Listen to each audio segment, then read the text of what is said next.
मेरा नाम है, मैं KSBL का स्टूडेंट हूँ। तो आज हमारे एक डाइवर्सिटी के प्रोजेक्ट की वजह से हमारा विज़िट हुआ उमैर सना में।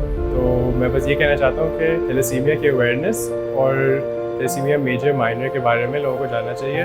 ब्लड डोनेशन भी बहुत एक ज़रूरी चीज़ है, बिकॉज यहाँ पे जो लोग हैं उनको हर 3 महीने ब्लड देना ज़रूरी होता है। यहाँ सिर्फ प्रोजेक्ट विज़िट करना ज़रूरी नहीं है, आप वैसे भी आ सकते हैं ताकि आपको एक कॉमन डिजीज़ के बारे में पता चल सके जो इम्पॉर्टेंट है और उसके बारे में पता होना चाहिए। सेकेंडली यहाँ पे आपको एजुकेशन मिलेगी, आपने ब्लड भी डोनेट कर सकते हैं, तो बहुत सारे लोगों की जो है वो ज़िंदगी बच सकती है और उनको आगे अपॉर्चुनिटीज़ मिल सकती है। I just want to say that it's a very nice initiative that Omair Sana Foundation is doing for thalassemia patients, and it's very important to maintain cleanliness, and I really support whatever they're doing. My topmost suggestion would be to maintain the cleanliness around here, because I think that's most important for blood transfusion, and really liked how Omair Sana has carried out this thing, because they have secluded the point for blood transfusion for kids and patients, so that's very important.